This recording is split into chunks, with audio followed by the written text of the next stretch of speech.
नमस्कार, news one India देख रहे हैं आप। मैं हूं आपके साथ कोमल गंगवार। देवभूमि में स्वागत है आपका। खबरों की शुरुआत करेंगे तो देहरादून से खबर, जहां दिल्ली दौरे पर रहे सीएम त्रिवेंद्र सिंह रावत।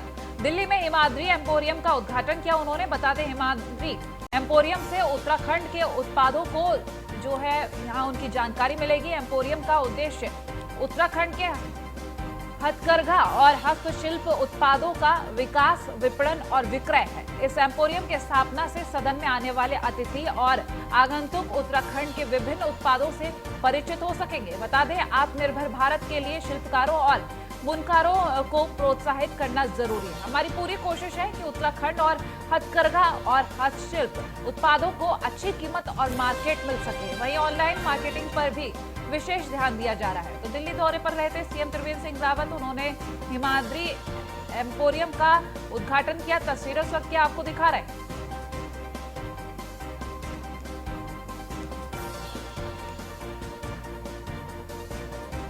तो इस उद्घाटन के बाद आपको बता दें, जो जानकारियां सामने आई उसके तहत आत्मनिर्भर भारत के लिए शिल्पकारों और बुनकरों को प्रोत्साहित करना है इसका उद्देश्य। साथ ही जो उत्तराखंड के उत्पाद हैं उनके विपणन, विक्रय को आगे बढ़ाने का मुख्य उद्देश्य।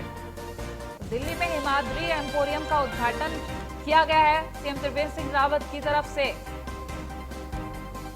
तो एम्पोरियम की स्थापना जो की गई है उससे सदन में आने वाले अतिथि और आगंतुक उत्तराखंड के विभिन्न उत्पादों से परिचित हो सकेंगे। बता दें, आत्मनिर्भर भारत के लिए शिल्पकारों और बुनकरों को प्रोत्साहित करना जरूरी है और पूरी कोशिश यही है कि उत्तराखंड के हथकरघा और हस्तशिल्प उत्पादों को अच्छी कीमत और मार्केट मिल सके, जिसके बाद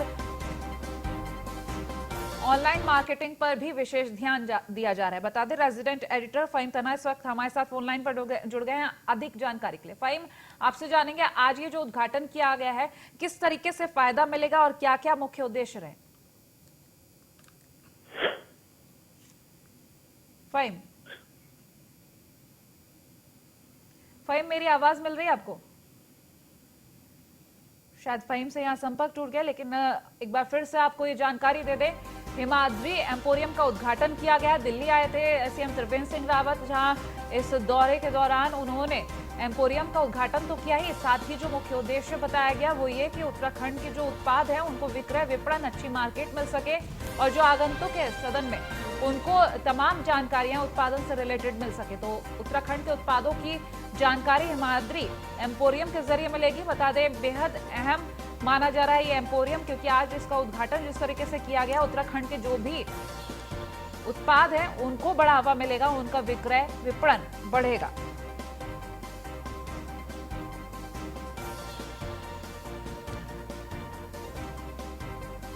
तो ये तस्वीरें उस वक्त की जब सीएम त्रिवेंद्र सिंह रावत पहुंचे और उन्होंने हिमाद्री एम्पोरियम का उद्घाटन किया है।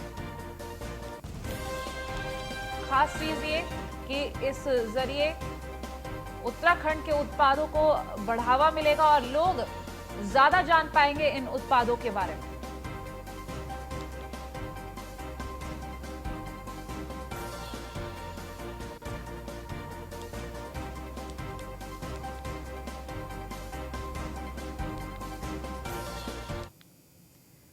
खबर देहरादून से, जहां केंद्रीय मंत्री रविशंकर प्रसाद से मिले सीएम त्रिवेंद्र सिंह रावत। चारधाम क्षेत्र की कनेक्टिविटी को मजबूत बनाने में सहमति बनी है। बता दें, जिस तरीके से डिजिटल कनेक्टिविटी को लेकर इसको मजबूत बनाने पर सहमति बनी। उत्तराखंड में भारत नेट 2.0 प्रोजेक्ट को भारत सरकार की हरी झंडी दिखाई गई। भारत नेट 2.0 प्रोजेक्ट से उत्तराखंड के 12,000 गांव इंटरनेट से जुड़ेंगे। बता दें, केंद्रीय मंत्री से भेंट के दौरान सीएम त्रिवेंद्र सिंह रावत ने उत्तराखंड में इंडिया एंटरप्राइजेज आर्किटेक्चर परियोजना शीर्ष प्राथमिकता से लागू किए जाने का अनुरोध किया।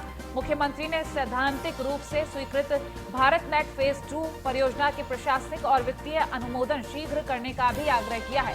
साथ ही सीएम त्रिवेंद्र ने कहा कि प्रधानमंत्री नरेंद्र मोदी के मार्गदर्शन और केंद्र सरकार के महत्वपूर्ण सहयोग से उत्तराखंड में बड़े पैमाने पर विकास कार्य हो रहे हैं। केंद्रीय मंत्री रविशंकर प्रसाद से मिले थे सीएम त्रिवेंद्र सिंह रावत, जहां भारत नेट 2.0 से जुड़े प्रोजेक्ट के बारे में चर्चा और साथ ही आपको बता दें ये मुलाकात बेहद अहम बताई गई। चारधाम क्षेत्र के डिजिटल कनेक्टिविटी को मजबूत बनाने पर यहां सहमति बनी है दोनों की तरफ से। 12,000 गांव उत्तराखंड के अब डिजिटली जुड़ेंगे। कनेक्टिविटी को मजबूत करने के लिए यहां सहमति बनी, जिसके बाद चारधाम क्षेत्र के डिजिटल कनेक्टिविटी को मजबूत बनाने पर यह सहमति आई है और साथ ही 2.0 प्रोजेक्ट को भारत सरकार की हरी झंडी मिल गई है, जिसके बाद उत्तराखंड के 12,000 गांव इंटरनेट से जुड़ सकेंगे।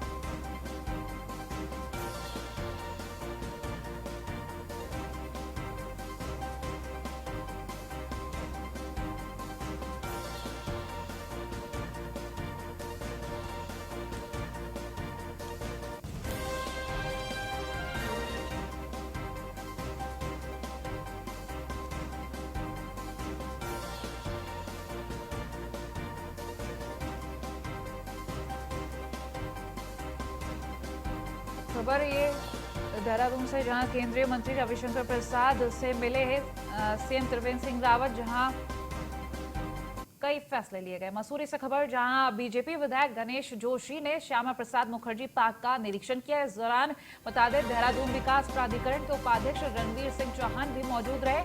सीएम त्रिवेंद्र की घोषणा के बाद 4 करोड़ 67 लाख की लागत से बन रहा है ये पार्क। तो निरीक्षण के दौरान विधायक गणेश जोशी ने अधिकारियों को निर्देश दिया है। विधायक गणेश जोशी ने पार्क का कार्य जल्द पूरा करने का निर्देश दिया है। तो निरीक्षण के दौरान विधायक जोशी ने अधिकारियों को निर्देशित किया कि इस पार्क का कार्य अतिशीघ्र पूर्ण किया जाए, ताकि 6 जुलाई को डॉक्टर श्यामा प्रसाद मुखर्जी की जयंती के अवसर पर इस पार्क का लोकार्पण किया जा सके। उन्होंने कहा कि इस पार्क में लाइट और साउंड के माध्यम से उत्तराखंड की संस्कृति को दिखाया जाएगा।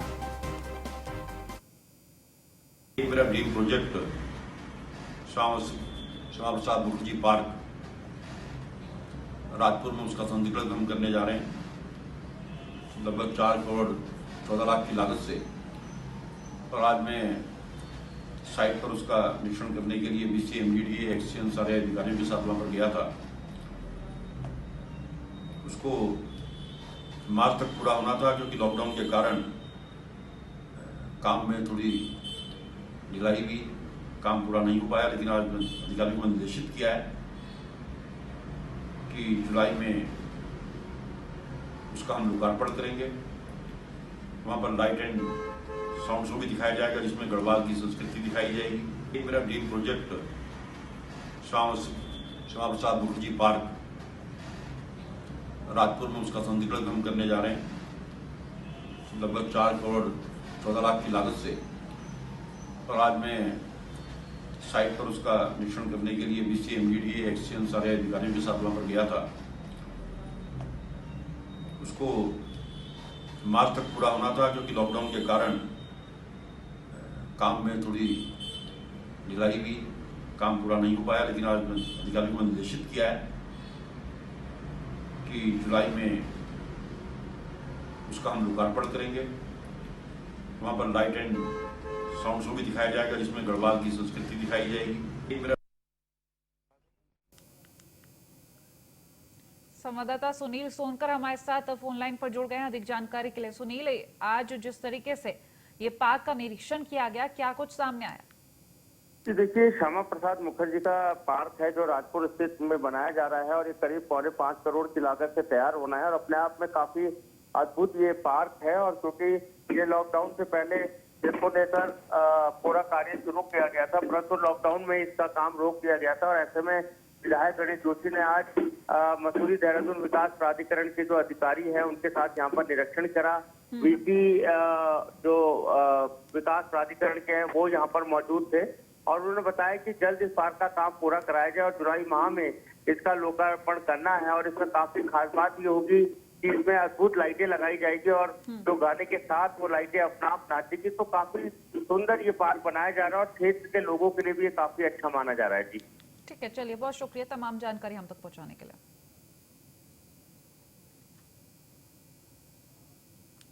मसूरी से एक खबर, जहां बढ़ती महंगाई को लेकर कांग्रेस का प्रदर्शन देखा गया। शहीद स्थल पर कृषि कानून के खिलाफ विरोध प्रदर्शन किया गया। बता दें, प्रदर्शन के दौरान सरकार के खिलाफ जमकर नारेबाजी की गई है। तो भाजपा को लेकर तमाम तरीके के यहाँ नारेबाजी की गई। बता दें, भाजपा की गलत नीतियों से परेशान लोग शहर के कांग्रेस अध्यक्ष गौरव अग्रवाल के नेतृत्व में कांग्रेस के कार्यकर्ता शहीद स्थल पर एकत्रित हुए और देश में बढ़ती महंगाई और किसान बिल के खिलाफ मोदी सरकार पर जमकर हमला बोला।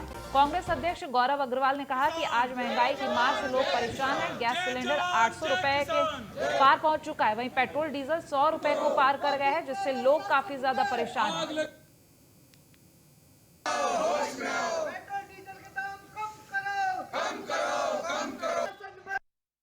पूरा प्रदेश, पूरा देश जो है इतना परेशान है कि आज किसान को 90 दिन या कितने दिन आज हो गए, लगभग 90 दिन हो गए, 3 महीने आज हो गए और उनकी कोई सुनाई नहीं कर रहा। गाजीपुर हो, चाहे सिंधु बॉर्डर हो, चाहे टिकरी बॉर्डर हो, आप देखिए 20-20 किलोमीटर तक हमारे किसान 20 लाख में बैठे हैं और मीडिया उनको जो गोदी मीडिया है वो उनको बताने को तैयार नहीं। आज सोशल मीडिया द्वारा जो है पूरे देश और प्रदेश में और पूरे दुनिया जो है इस बात को देख रही है कि हिंदुस्तान में जो रोटी देने वाला व्यक्ति है उसकी क्या स्थिति आज हो रखी है। हम दो, हमारी दो की सरकार, अडानी अंबानी की यह सरकार का असली चेहरा सामने आ गया है। ये सरकार में संवेदना नाम की कोई चीज़ नहीं है। आज पूरे देश में एक एक नागरिक यह परेशान है क्योंकि आज हर चीज़ की कीमत बढ़ती जा रही है। घर में आमदनी जीरो है और यह खर्चा 100 रुपये से ऊपर होता जा रहा है। आज मैं याद यह दिलाना चाहूँगा हमारे भाजपा के या मित्र को, हमारे सम्मानित या प्रधान या मंत्री जी को, कि 6 साल पहले उन्होंने एक सवाल पूछा था कि तेलों का दाम इतना ज़्यादा या कैसे या बढ़ सकता है, रुपए की कीमत इतनी कम कैसे हो सकती है। आज मैं उनसे पूछना चाहूँगा कि जब कांग्रेस के शासन में गैस सिलेंडर 450 रुपये का था, आपके कार्यकर्ता सिलेंडर अपने कंधे पर उठाकर हल्ला मचाते थे। हर चीज़ से आदमी आमजन परेशान है, चाहे वो गृहिणी है, चाहे वो नौकरी पेशा करने वाला आम आदमी है, चाहे वो महिला है, चाहे उसमें नौजवान है। आज कहीं नौजवान के हाथ को रोज़गार नहीं मिल रहा है।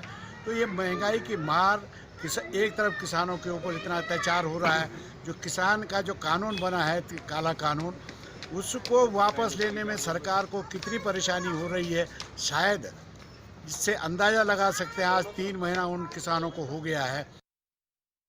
खबरों में आगे बढ़ेंगे तो देहरादून से खबर, जहां परिवहन विभाग में जल्द शामिल होंगे सीएनजी बसें। उत्तराखंड परिवहन विभाग ने जानकारी दी है, पहले चरण में 400 सीएनजी बसों की शुरुआत होगी। वहीं आपको बता दें, सीएनजी बसों के चलने से ईंधन का खर्च भी कम होगा।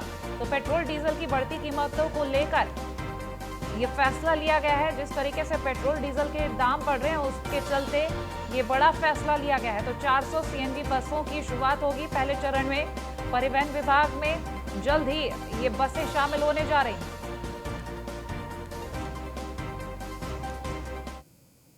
टेक्नोलॉजी और ये सब चीज़ें भी देखनी पड़ेंगी, लेकिन कन्वर्ट करने में कुछ इश्यूज हैं। नई बस में तो कोई दिक्कत नहीं है, लेकिन नई बस की कीमत बहुत ज़्यादा है, तो कन्वर्ट करने का एक प्रस्ताव हम लोगों का विचार है। पेट्रोल डीजल के दाम जिस तरह से बढ़ रहे हैं, तो आपको क्या लगता है कि इस लिहाज से फायदा भी तो निगम को हो सकता है? सीएनजी और पेट्रोल के दामों में लगभग बहुत अंतर है, तो निश्चित तौर पे अगर सीएनजी की बसें चलेंगी तो निगम के ईंधन के खर्चे में बचत होगी। ऐसे किराए में भी कुछ कमी हो सकती है आने वाले दिनों में? सीएनजी का किराए के लिए तो पूरा उसका खर्चा और आय का विवरण कैलकुलेट करके निकाला जाता है, तो वो उसी हिसाब से। पौड़ी से खबर, जहां उत्तराखंड की संस्कृति के संरक्षण के लिए पौड़ी के कंडोलिया पार्क में फिल्मांकन का आयोजन किया गया, जिसमें मंगल गीतों के साथ साथ उत्तराखंड की परंपराओं को भी फिल्माया गया। इससे उत्तराखंड के मंगल गीत बेल्जियम में भी गूंज सकेगा और पौड़ी के कंडोलिया पार्क में फिल्माए गए इस कार्यक्रम का फिल्मांकन उत्तराखंड की प्रसिद्ध नाट्य संस्था उत्सव ग्रुप की ओर से किया गया है।